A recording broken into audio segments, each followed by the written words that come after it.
Chapitre 22 Prophétie accomplie. Lorsque le printemps de 1844 fut passé, ceux qui avaient attendu le retour du Christ pour cette époque furent, durant quelque temps, plongés dans le doute et le désarroi.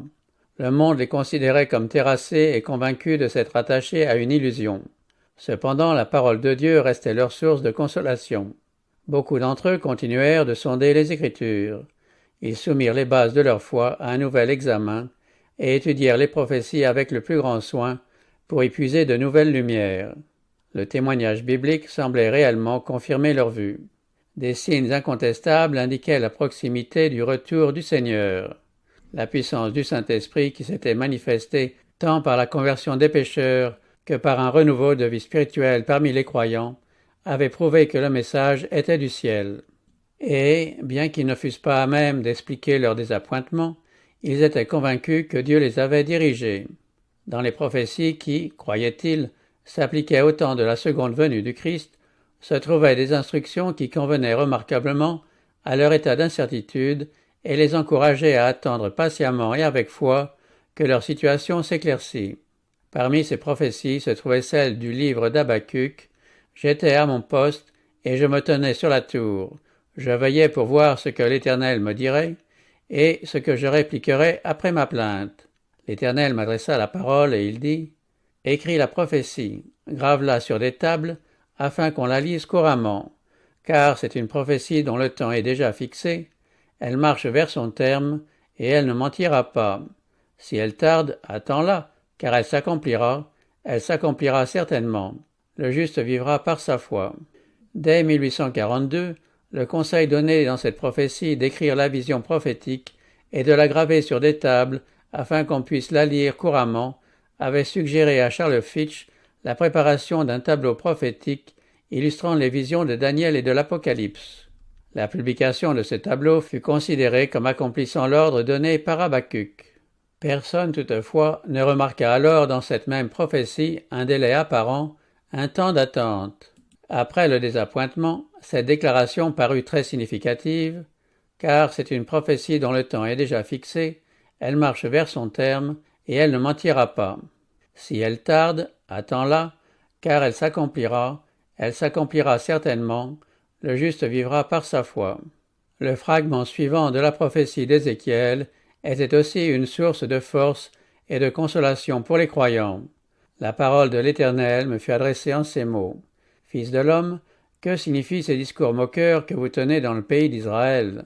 Les jours se prolongent et toutes les visions restent sans effet?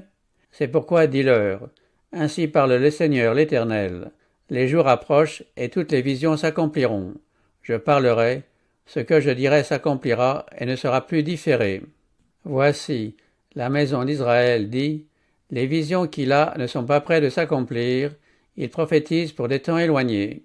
C'est pourquoi dis-leur, ainsi parle le Seigneur l'Éternel. Il n'y aura plus de délai dans l'accomplissement de mes paroles. La parole que je prononcerai s'accomplira, dit le Seigneur l'Éternel. Ces paroles furent une source de joie pour les fidèles dans l'attente. Celui qui, au travers des siècles, voit la fin dès le commencement, avait prévu leur désappointement et leur avait envoyé des paroles d'encouragement et d'espérance. À cette heure critique, sans ces portions de l'Écriture qui les exhortaient à attendre patiemment et à ne pas perdre confiance en la parole de Dieu, leur foi eût sombré. La parabole des 10 vierges illustre aussi la crise que traversait le peuple adventiste. En réponse à cette question des disciples, « Quel sera le signe de ton avènement et de la fin du monde ?» le Sauveur avait esquissé à grands traits l'histoire du monde et de l'Église depuis sa première venue jusqu'à son retour. Il avait mentionné la destruction de Jérusalem, la grande affliction de l'Église sous les persécutions païennes et papales, l'obscurcissement du soleil et de la lune et la chute des étoiles. Parlant ensuite de l'établissement de son royaume, Jésus leur avait donné une parabole représentant les deux catégories de personnes qui attendraient sa venue.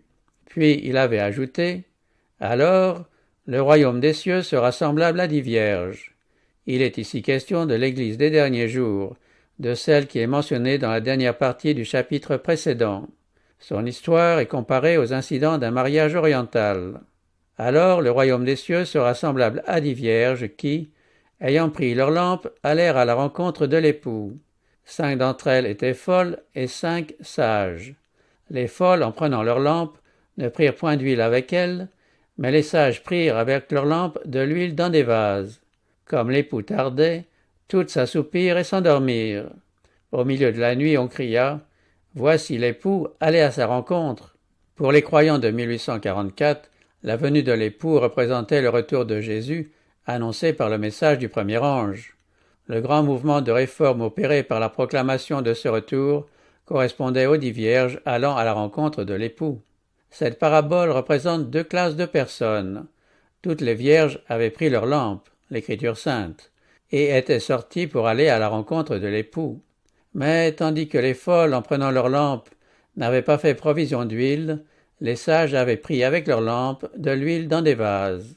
Ces dernières avaient reçu la grâce de Dieu, la puissance régénératrice et lumineuse du Saint-Esprit, qui fait de sa parole une lampe à nos pieds et une lumière sur notre sentier.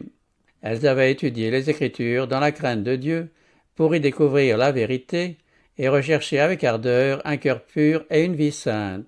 Leur expérience religieuse était personnelle et leur foi en Dieu et en sa parole était telle que ni les désappointements ni les délais ne pouvaient la renverser.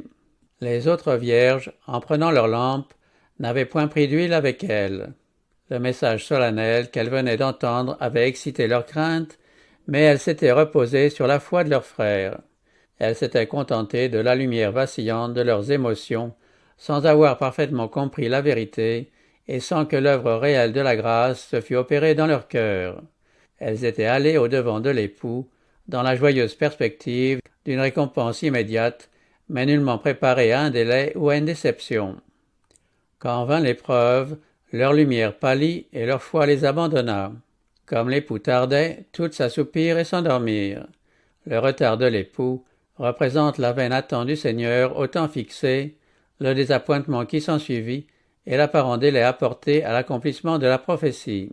En ce temps d'incertitude, la foi des croyants superficiels et des demi-convertis ne tarda pas à fléchir. Mais ceux dont la foi reposait sur une connaissance personnelle des Écritures avaient pris pied sur un rocher que les vagues du désespoir ne pouvaient ébranler. Il est dit dans la parabole des 10 vierges que toutes s'assoupirent et s'endormirent, les unes dans l'insouciance et l'abandon de leur foi, les autres dans l'attente patiente d'une plus abondante lumière. Ces dernières elles-mêmes semblèrent perdre une partie de leur zèle et de leur ardente piété. Ainsi, lors du grand désappointement de 1844, chaque croyant dut tenir ferme ou tomber pour son propre compte. Alors on vit surgir une vague de fanatisme. Plusieurs de ceux qui avaient professé un grand zèle pour le message, cessant de reconnaître la parole de Dieu comme guide unique et infaillible, devinrent, tout en se disant guidés par l'Esprit, les jouets de leurs sentiments, de leurs impressions et de leur imagination. Ces exaltés s'élevaient violemment contre tous ceux qui se refusaient de les suivre. Leurs extravagances, désapprouvées par la plupart des adventistes, n'en attirèrent pas moins l'opprobre sur la cause de la vérité. Satan usait de ce moyen pour enrayer et détruire l'œuvre de Dieu. Les gens avaient été profondément ébranlés par le mouvement adventiste. Des milliers de pécheurs s'étaient convertis et des hommes fidèles continuaient à se consacrer à la proclamation de la vérité. Le prince des ténèbres, qui perdait ses sujets, s'efforçait ainsi de pousser aux extrêmes par ses séductions certains croyants. Ses agents, aux aguets, s'emparaient de toute erreur, de toute faute, de toute inconvenance, les exagéraient démesurément aux yeux du monde et ridiculisaient les adventistes et leurs croyances. De cette façon, plus étaient nombreux les inconvertis que l'ennemi pouvait attirer à la foi adventiste et faire passer pour les représentants authentiques de celle-ci, plus était grand l'avantage qu'il pouvait en tirer pour sa cause. En sa qualité d'accusateur des frères, Satan est toujours actif là où Dieu travaille au salut des âmes. Il pousse certains hommes à mettre en évidence les erreurs et les défauts des enfants de Dieu, tout en passant sur leurs bonnes œuvres. Dans tout réveil, il s'efforce d'introduire des gens non sanctifiés et mal équilibrés. Dès que ceux-ci ont accepté certains points de la vérité et se sont fait recevoir parmi les croyants, il se sert d'eux pour insinuer des théories propres à égarer les mal avisés. On n'est pas nécessairement un vrai chrétien parce qu'on se trouve dans la société, dans l'assemblée des enfants de Dieu, ou même auprès de la table sainte. Satan se trouve souvent là aux moments les plus solennels, dans la personne d'agents à son service. Le prince des ténèbres dispute chaque pouce de terrain à ceux qui s'avancent vers la cité céleste. Toute l'histoire de l'Église prouve que jamais réforme n'a progressé sans se heurter à de sérieux obstacles. Il en fut ainsi au jour de Paul. Partout où l'apôtre fondait des églises, il rencontrait des gens qui, tout en professant la foi, s'efforçaient d'y introduire des hérésies capables d'éclipser l'amour de la vérité. Luther connut des moments de véritable angoisse à cause d'individus prétendant que Dieu parlait directement par leur bouche et qui plaçaient leurs opinions au-dessus du témoignage des Écritures. Ces gens séduisaient des esprits peu avancés dans la foi et la piété, mais présomptueux et amateurs de nouveautés, qui se joignaient à eux pour renverser ce que Dieu avait édifié. Les frères Wesley et d'autres revivalistes, grands par leur foi et leur activité au service de Dieu, se sont de même vus à chaque pas exposés aux raies de Satan par la faute de personnes trop zélées, mal équilibrées et inconverties, ayant versé dans toutes les formes du fanatisme. William Miller ne se montra pas tendre envers la tendance au fanatisme. Il déclara, comme Luther, qu'il fallait éprouver tous les esprits par la parole de Dieu. Le diable, disait-il, exerce de nos jours un puissant ascendant sur une certaine classe de gens. Comment distinguer l'esprit dont ils sont animés? Le Seigneur répond que c'est à leurs fruits qu'on les reconnaîtra. Plusieurs faux prophètes ayant paru dans le monde, il nous est ordonné d'éprouver les esprits. Un esprit qui ne nous passe pas à vivre sagement, sobrement et pieusement, dans le temps présent, n'est pas celui de Dieu. Je suis de plus en plus convaincu que Satan est pour beaucoup dans ses idées excentriques. Il en est plusieurs parmi nous qui, se disant entièrement sanctifiés, suivent les traditions des hommes et sont apparemment aussi ignorants de la vérité que d'autres qui n'ont pas de telles prétentions. L'esprit d'erreur nous entraîne loin de la vérité, tandis que l'Esprit de Dieu nous conduit dans la vérité.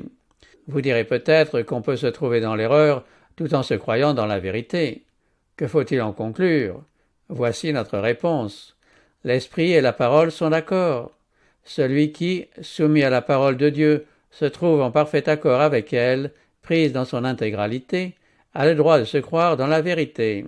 Mais s'il s'aperçoit que l'esprit dont il est animé ne s'accorde pas avec tout ce qui est écrit dans la loi, dans le livre de Dieu, qu'il se garde de tomber dans les pièges du diable. Un regard brillant, une joue humide, un sanglot m'ont souvent donné de meilleures preuves de la piété intérieure d'une personne que tout le bruit de la chrétienté. Les adversaires de la réforme rendaient responsables du fanatisme les hommes mêmes qui travaillaient avec le plus de zèle à le combattre. Les détracteurs du mouvement adventiste eurent une attitude semblable.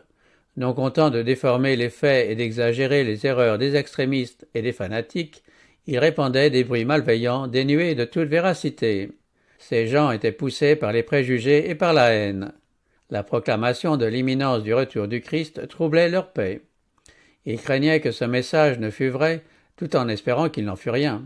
Tel était le secret de leur guerre contre les adventistes et leurs croyances. Le fait que quelques fanatiques s'étaient introduits dans les rangs des adventistes n'était pas une raison plus plausible de prendre parti contre ce mouvement que la présence de fanatiques et de séducteurs dans l'Église au jour de Paul ou de Luther ne fut un motif de condamner l'œuvre de l'apôtre et celle du réformateur. Que le peuple de Dieu se réveille et entreprenne une œuvre sérieuse de conversion et de réforme, qu'ils sondent les Écritures pour y trouver la vérité telle qu'elle est en Jésus, qu'ils se consacrent entièrement à Dieu, et l'on ne tardera pas à voir Satan, toujours sur le qui-vive, manifester sa puissance par toute espèce de séduction et appeler à son aide tous les anges déchus de son empire. Le fanatisme et la division ne furent pas engendrés par la proclamation de la seconde venue du Christ. Ces manifestations apparurent dans le courant de l'été de 1844, alors que les adventistes étaient dans le doute et la perplexité quant à leur position. La proclamation du message du premier ange et du cri de minuit avait eu pour effet direct de combattre le fanatisme et la dissension. La concorde régnait parmi ceux qui participaient à cette œuvre solennelle. Ils avaient le cœur débordant d'amour les uns pour les autres, ainsi que pour celui qu'ils espéraient voir sous peu. Leur foi et leur bienheureuse espérance les élevaient au-dessus de toute influence humaine et leur servaient de bouclier contre les assauts de Satan. Comme l'époux tardait, toutes s'assoupirent et s'endormirent. Au milieu de la nuit, on cria « Voici l'époux, aller à sa rencontre. Alors toutes ces vierges se réveillèrent et préparèrent leurs lampes. Dans le courant de l'été de 1844, ce message fut proclamé dans les termes mêmes de l'Écriture. « Voici l'époux, voici l'époux ». Ce moment marquait le milieu de la période comprise entre la date où l'on avait d'abord pensé que les 2300 jours prendraient fin et l'automne de la même année où l'on avait découvert ensuite qu'ils aboutissaient. Ce mouvement fut déterminé par la découverte du fait que le décret d'Artaxercès ordonnant la restauration de Jérusalem, décret qui fixe le point de départ de la période des 2300 ans, était entré en vigueur en l'automne de l'année 457 avant Jésus-Christ et non au commencement comme on l'avait cru d'abord. En prenant l'automne de l'année 457 pour point de départ des 2300 ans, cette période se terminait en l'automne de 1844. Des arguments tirés des symboles de l'Ancien Testament montraient aussi que c'était en automne que devait avoir lieu l'événement figuré par la purification du sanctuaire. La chose devint évidente quand on prit garde à la façon dont ces symboles s'étaient accomplis lors de la première venue de Jésus. L'immolation de l'agneau pascal préfigurait la mort du Sauveur. Saint Paul le dit, « Christ notre Pâque a été immolé ». La gerbe des prémices, agitée devant l'Éternel au temps de la Pâque, était un type de la résurrection de Jésus. En effet, en parlant de la résurrection du Seigneur et de tous les élus, Paul écrit « Tous revivront en Christ, Christ comme prémisse, puis ceux qui appartiennent à Christ lors de son avènement. » Comme la gerbe agitée représentait les premières céréales cueillies avant la moisson, Jésus est les prémices de l'immortelle moisson des rachetés qui sera introduite dans les greniers célestes au grand jour de la résurrection.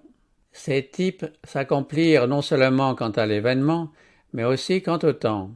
Au 14e jour du premier mois juif, qui était la date immuable où, depuis 15 longs siècles, l'agneau pascal était immolé, Jésus, après avoir participé à la Pâque avec ses disciples, institua le symbole qu'il destinait à commémorer sa mort en sa qualité d'agneau de Dieu qui ôte le péché du monde.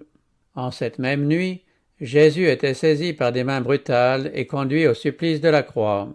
Enfin, en sa qualité d'antitype de la première gerbe, comme prémisse de ceux qui sont morts, notre Seigneur fut ressuscité le 3e jour.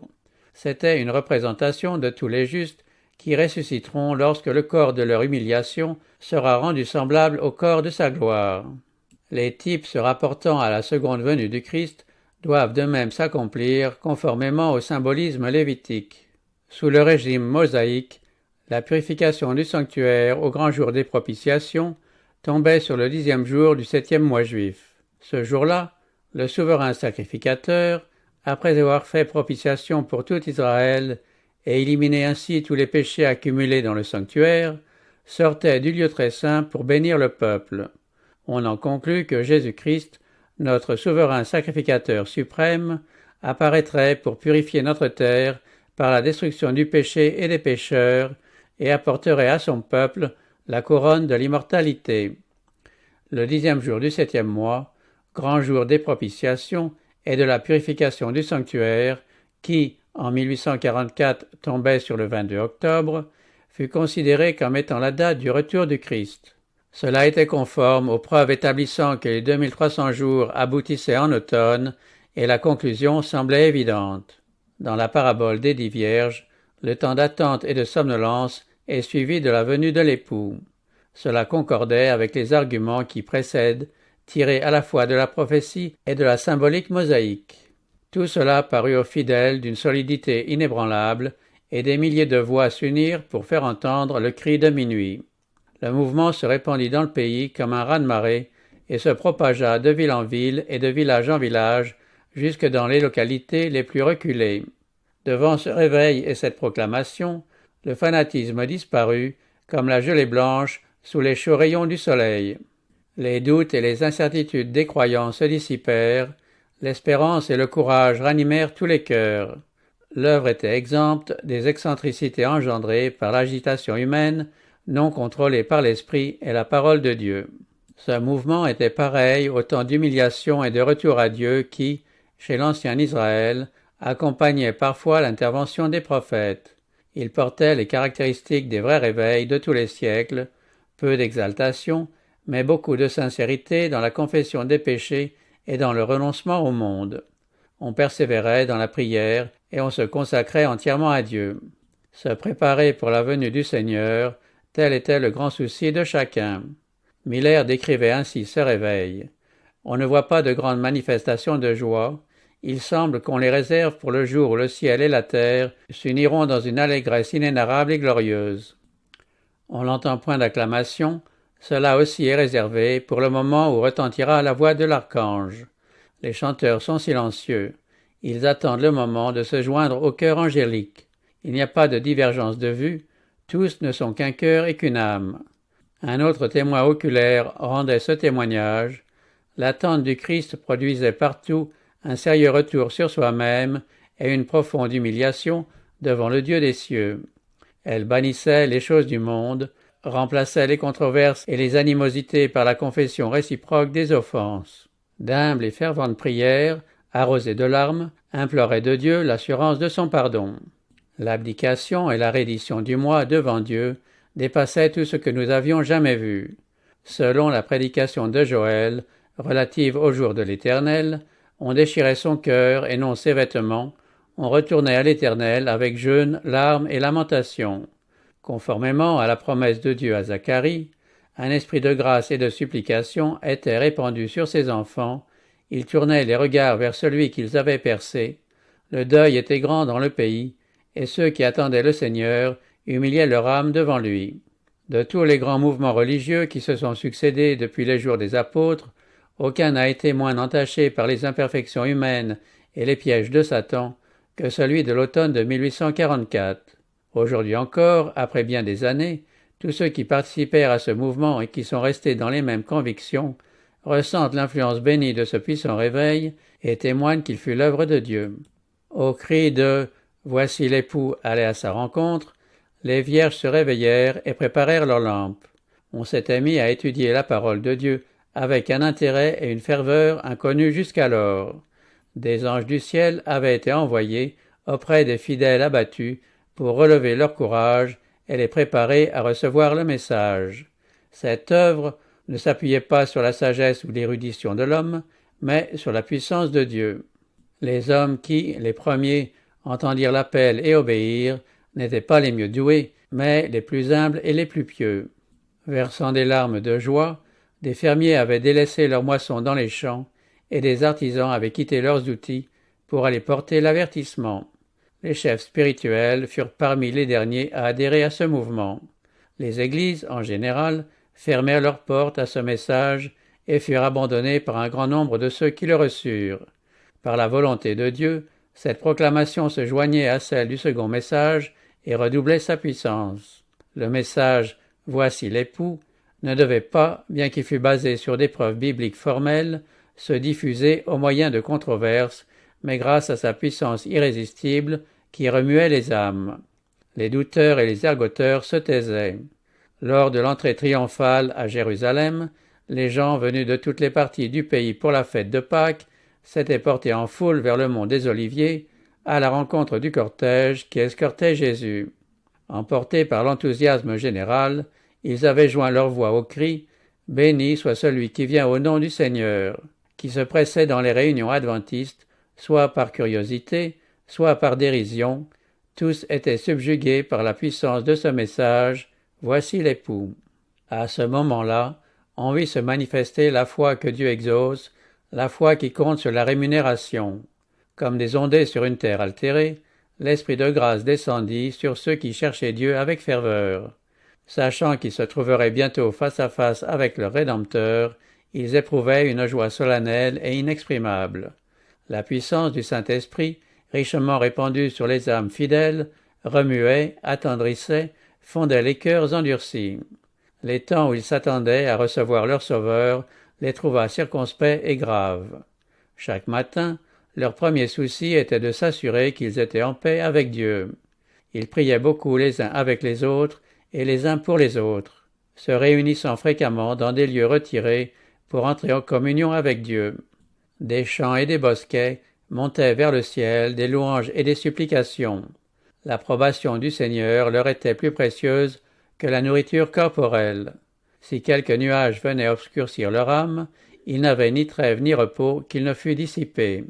Le témoignage intime du pardon divin les faisait aspirer à contempler celui qu'ils adoraient. Mais une nouvelle déception attendait les fidèles. Le temps fixé passa, et bien qu'ils l'eussent attendu avec une confiance inébranlable, le Sauveur n'était pas venu.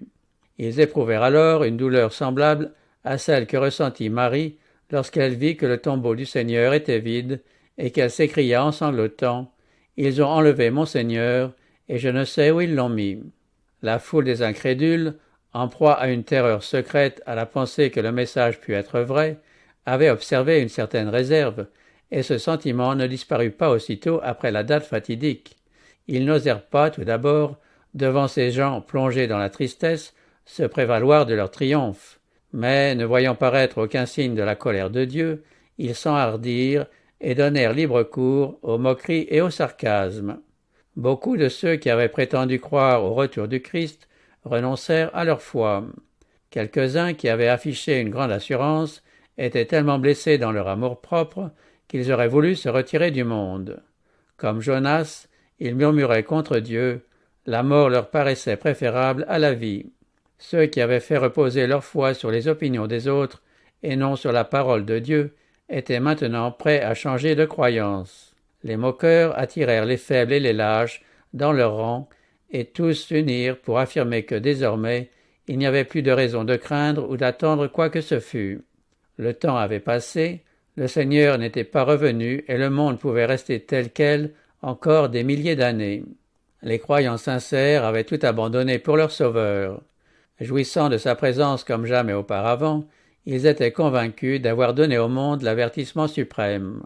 S'attendant à être bientôt reçus auprès de leur divin maître et des anges, ils s'étaient presque entièrement retirés de la société de ceux qui avaient refusé le message. Ils avaient fait monter vers le ciel cette prière ardente « Viens Seigneur Jésus », et ils n'étaient pas venus. Reprendre le harnais des tracas et des soucis de la vie, et surtout affronter les lazzi et les railleries d'un monde profane, c'était pour leur foi et leur patience une épreuve effrayante. Pourtant, cette déception n'était pas aussi grande que l'avait été celle des disciples lorsque le Sauveur était entré triomphalement dans Jérusalem. Croyant leur maître sur le point de prendre possession du trône de David et de délivrer Israël de ses oppresseurs, débordant de joie, ils avaient rivalisé de zèle pour honorer leur roi. Plusieurs avaient fait de leurs vêtements ou de branches de palmier un tapis sur son chemin. Dans leur enthousiasme, ils avaient poussé cette joyeuse acclamation « Hosanna au fils de David ». Quand les pharisiens, troublés et irrités par ces joyeuses manifestations, avaient invité Jésus à reprendre ses disciples, il leur avait répondu « S'ils se taisent, les pierres crieront ». Cette scène prédite devait s'accomplir, et la joie des disciples, bien qu'ils allassent au-devant de la plus cruelle des illusions, réalisa le dessein de Dieu. En effet, quelques jours après cette scène, ils voyaient l'effondrement de leurs espérances devant leur Sauveur agonisant sur la croix, puis couché dans la tombe. Ils ne discernèrent l'accomplissement des prophéties que lorsqu'ils eurent constaté la victoire de Jésus sur le sépulcre. 5 siècles auparavant, par le prophète Zacharie, Dieu avait dit « Sois transportée d'allégresse, fille de Sion, pousse des cris de joie, fille de Jérusalem, voici ton roi vient à toi, il est juste et victorieux, humble et monté sur un âne, le petit d'une ânesse. » Si les disciples avaient su que Jésus allait au-devant de la mort, jamais ils n'auraient pu accomplir cette prophétie. En donnant leur message au monde, Miller et ses collaborateurs avaient, de même, accompli une prédiction qu'ils n'auraient jamais pu réaliser s'ils avaient compris les prophéties annonçant leur désappointement et la prédication d'un message ultérieur destiné à toutes les nations avant le retour du Seigneur. Les messages du premier et du second ange furent proclamés au temps marqué. Ils remplirent le but que Dieu leur avait assigné. Le monde, qui avait observé les événements, comptait bien que, si la date passait sans que le Seigneur vînt, tout l'édifice de l'adventisme s'écroulerait. Ceux de ses adhérents qui ne purent supporter le ridicule abandonnèrent la foi. Les autres demeurèrent fermes. Les fruits qui avaient caractérisé le mouvement, l'humilité, l'examen de conscience, le renoncement au monde et la transformation de nombreuses vies prouvaient à ces croyants qu'ils venaient de Dieu, dont la puissance avait indubitablement rendu témoignage à leur prédication. D'autre part, ils ne découvraient aucune erreur dans le calcul des périodes prophétiques, et leurs adversaires les plus redoutables n'avaient pas réussi à démolir leur système d'interprétation. Ils ne pouvaient donc consentir, sans preuve scripturaire, à renoncer aux conclusions auxquelles ils étaient arrivés par la prière et une étude approfondie des Écritures, conclusions qui avaient défié l'éloquence, la critique la plus sagace et l'opposition la plus acharnée des prédicateurs populaires et des sages selon le monde. Ils restaient donc insensibles aux quolibets et aux ricanements des gens de haut et de bas étage. Il est vrai qu'il y avait eu méprise quant à l'événement attendu, mais ce fait lui-même ne pouvait pas ébranler leur foi en la parole de Dieu. Quand le prophète Jonas avait proclamé dans les rues de Ninive que dans 40 jours la ville serait détruite, le Seigneur agréa l'humiliation des Ninivites et prolongea leur temps de grâce. Le message de Jonas n'en était pas moins de Dieu, et c'était conformément à sa volonté que Ninive avait été mise à l'épreuve. Les adventistes comprirent que, de la même façon, Dieu les avait chargés d'annoncer la proximité du jugement. Ce message, dirent-ils, a éprouvé les cœurs de tous ceux qui l'ont entendu. D'une part, il a suscité l'amour de l'avènement du Christ, et d'autre part, il a éveillé contre cette venue une haine plus ou moins visible, mais connue de Dieu. Il a tiré une ligne de démarcation, permettant à ceux qui prennent la peine de sonder leur cœur de savoir de quel côté ils se seraient trouvés si le Seigneur était venu. S'ils se fussent écriés « Voici, c'est notre Dieu en qui nous avons confiance, et c'est lui qui nous sauve », ou s'ils eussent demandé aux montagnes et aux rochers de tomber sur eux et de les cacher devant la face de celui qui est assis sur le trône et devant la colère de l'agneau.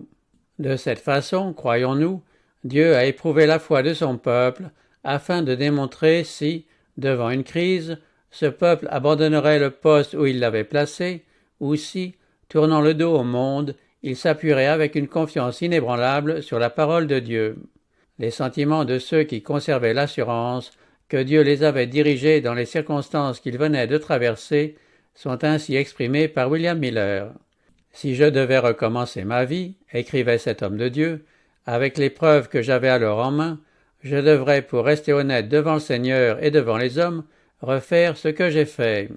Je considère mes vêtements comme nets du sang de mes semblables. J'ai le sentiment d'avoir fait tout ce qui dépendait de moi pour n'être en rien responsable de leur condamnation.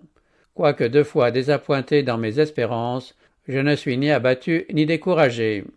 Mon espérance dans le retour du Seigneur est aussi forte que jamais.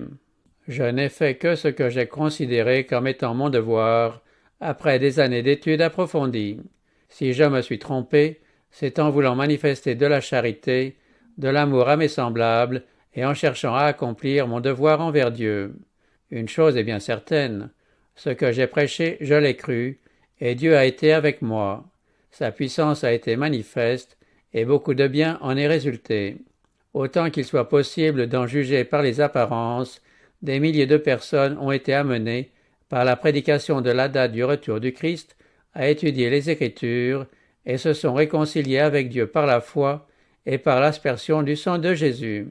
Je n'ai jamais brigué les sourires des grands, ni tremblé devant la colère du monde. Je n'achèterai pas maintenant leur faveur, ni ne provoquerai inutilement leur haine. Je ne leur demanderai jamais de m'épargner la vie, ni ne refuserai, j'espère, de la sacrifier si Dieu le jugeait à propos. Dieu ne délaissa pas son peuple.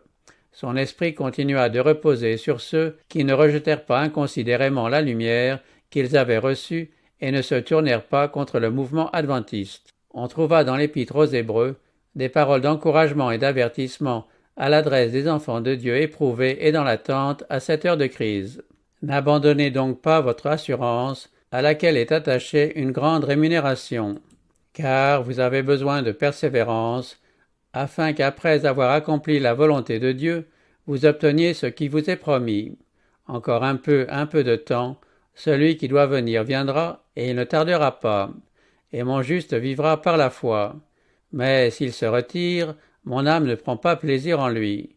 Nous ne sommes pas de ceux qui se retirent pour se perdre, mais de ceux qui ont la foi pour sauver leur âme.